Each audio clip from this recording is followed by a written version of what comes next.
बुरा नहीं लगता ना गोलू भैया, अपना कोई कहता है तब बुरा लगता है। बिट्टू सिंह जी तरफ के बारे में नाता दूसरा से नाता जोड़े लगे जा, ताली बजा दी स्वागत में। जोड़े लगे जा कि अपना जनुआ के होई दिलवा के तोड़े लगे जा, अपना जनुआ के होई दिलवा के तोड़े लगे। कौन कारण तू करेलू बेवफाई,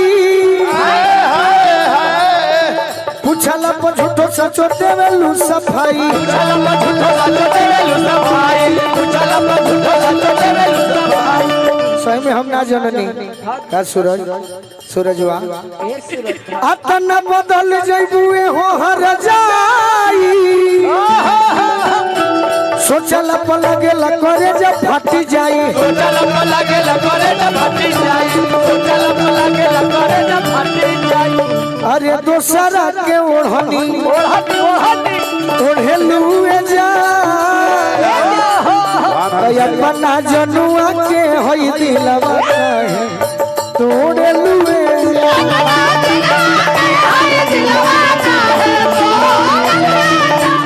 अनुपमा यह लिखल चीज के हम पढ़ले बानी, आए मंदिर में हम 11,000 रुपए के सहयोग के वादा कैले बानी। तुहों को सहयोग के वादा, यह चीज के पढ़ के अपना मन से वादा कर दो, तुहों को सहयोग के वादा कर दो। हेलो माइक में पढ़े। हाँ हाँ अरे माइक में पढ़े तो मन में थोड़े पड़ेगा पैसा देवे के पड़ा। इस गांव करत में माँ काली जी के भव्य मंदिर का निर्माण हो रहा है, और जो हमारी सनातन ठीक बा ठीक बा, और जो हमारे सनातन के सभ्यता को बढ़ाएगा। यह मंदिर पूरे भोजपुर में एक अनोखा मंदिर होगा। अतः आप सभी सनातनियों से अनुरोध है कि आप सहयोग देकर सनातन के इस सभ्यता में अपनी उपस्थिति दर्ज कराएं। का तार सहयोग रही बताओ लोग के बीच। माइक में बोले के गोलू बोल देले बड़े 11,000 बोलले बा, 5100 कहते हैं बरिया 11,000 तो नहीं।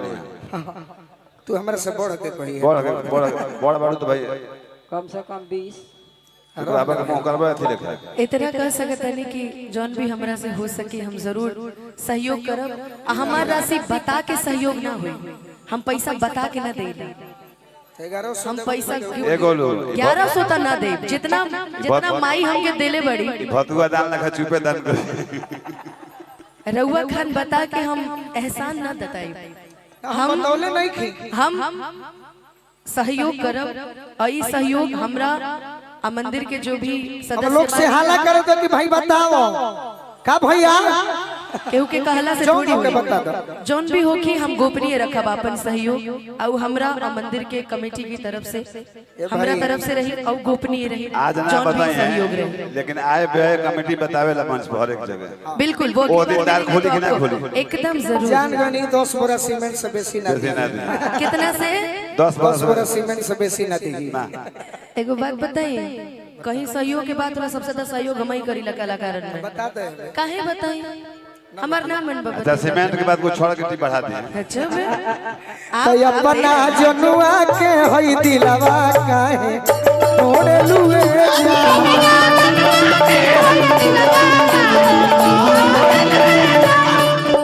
सहिल बुगम हम जइबू त जा ओई बुलवट के नकरी आई खा जा,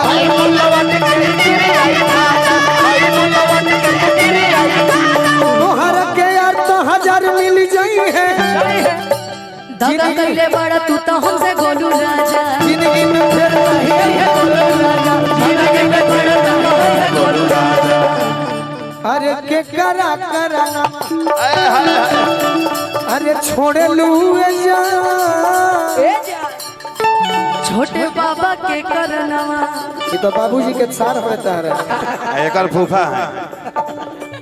अरे छोड़ लिए जा ये अपना जनुआ के हई दिलवा तोड़े लुए जा।